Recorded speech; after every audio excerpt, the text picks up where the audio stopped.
Artistoota.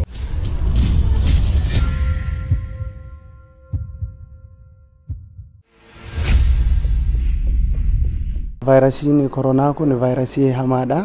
Vaayirasii biyyoota addunyaa kanallee sodaachise waan ta'eef uummanni keenya dammaqinaan waan ogeessonni fayyaa jedhan hordofuudhaan dhukkuba kana irraa akka of ittisuudhaaf gama kiyyaan dhaamsan dabarsaa. Dabalataan immoo irra caala manguddoota irratti namoota umuriin isaanii jaare irratti miidhaa geessisuu waan danda'uuf manguddoonni keenya guddaan xiqqaan qeerroon qarreen hayyuun namoonni siyaasaa namoonni ogummaa adda addaa keessa jiran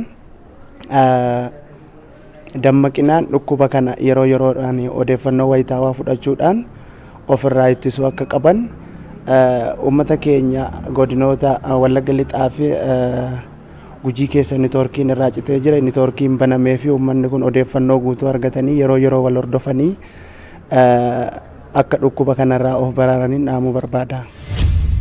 Vaayirasii addunyaa sodaachisee amma immoo gara biyya keenyaa seenii kanarratti akka dhibee kanarraa baraaramuuf hawaasni keenya akka baraaramu immoo aga dandeenye baadiyyaatti irree gadi buusnee akka barsiisnuuf kanaaf kanarratti hojjannadhee yaada qaba akka godhu. Dhibee addunyaa hawaasa addunyaa yaaddessee kanarratti ani mataa kan gootinii bakka hin deemu hundatti yeroo hunda harka kiyya saamunaadhaan inni qadhaa akkasuma hawaasaaf illee wanti inni dabarsuu barbaadu hawaasnillee waan ogeessi fayyaa jedhu kana hunda bakka deemutti harka isaa akka saamunaan qulqulleeffatuun jechuu barbaada. Akkasuma waan ogeessonni fayyaan jedhan hundayyuu hordofnee harka keenya saamunaan dhiqachuu qabna.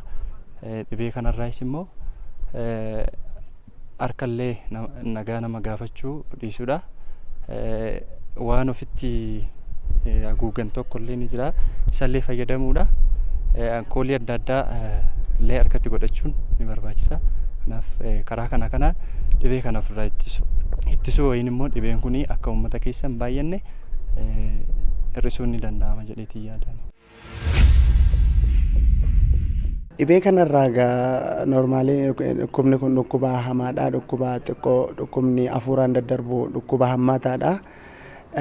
Waan ogeessi fayyaa jedhan hojiirra oolchuudhaan gama kiyyaadhaan dhaamsa ogeessota fayyaa kana hordofeetii yeroo hedduu amma danda'e egaa hojiirra oolchaa hin jirani. Harka yeroodhaan dhiqachuu namoota irraa meetira 2 fagaatanii argamu.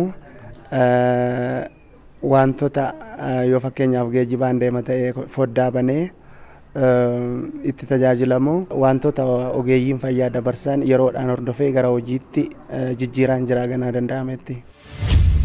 An yeroo mara bakka hin deemu hundatti harka koo saamunaan dhiqadhee of eeggannoo adda addaa godhee bakkoota hawaasni irratti baay'atan irraa of qusadhee gorsoota ogeessonni fayyaa jedhan irree hordofee akka dhibee kanarraa baraaramuuf. Namni dhukkuba kanaan saaxilame jalqaba akkuma dhukkuba kanaan qabameen lakkoofsi toora bilbilaa bilisaan kennametu jira. Isarratti bilbiluudhaan odeeffannoo ogeessota fayyaatii qaqqabanii namarraa agasitti kutaa murtaa'aa keessatti achi keessa taa'uudhaan agasitti hanga ogeessi fayyaa qaqqabutti achi keessatti gargaarsi barbaachisu karaa nama isatti dhiyaatuun bifa of eeggannoo qabuudhaan maaskii fayyadamuudhaan agasitti namoota murtaa'een tajaajila argatee yeroo ogeessi fayyaa dhufeef gara mana yaalaa deemee yaala akka argatuun gorsa gama kootiin. Wanti kun dhibee salphaa miti. Dhibee salphaa ta'e immoo kan itti qoosnurree miti. Dhibeen kun uummata addunyaa warreen akka Ameerikaa warra qabeenya guddaa irree qaban doktoroota mataa manatti irree ajajatanii qabeenya isaaniitiin akka barbaadan baraaramu warreen danda'an kun iyyuu sodaa guddaa keessa dhagalanii warreen mana cufateetu mana isaaniitti galanii jiruudhaaf kun immoo biyya iyyeetti biyya ofirree hin dandeenye waan ta'eef kanaaf uummanni keenya qoosuu dhiisee atattamaan dhibee kana balleessuu irratti kallattii guddaan dalagaa isaa itti fufuu qaba jedha. Harka irree isaa barbaachisu daqiiqatti akka nagaa irree wal qabachuu dhiisuu halaalumatti aagaa waan kanarraa baraaramutti of eeggannoo guddaa akka godhanin dhaamsa qaba. Mallattoo kana mallattoon inni qabu akkuma ogeessi fayyaa irraa dhageenyetti mallattoo qaama namaa isuu qaba jedhu mallattoo gororroo keessa nama qabu, qoonqoo keessa nama qabu waan akkasii qaba jedhama.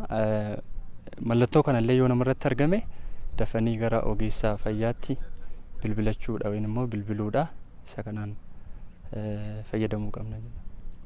Wanti afeera jettu ergaan dabarfachuu barbaadde yoo jiraate? Asumaan uummata kiyyaa waan ergaa dabarsu akkuma ogeessonni fayyaa jedhanii yeroo baay'ee harka isaanii saamunaan dhiqachuudha.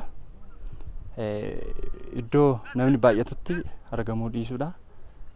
Isa kana yoo dhiisan amma tokko dhibeen kun namatti nu fedha yaada. Artistoota.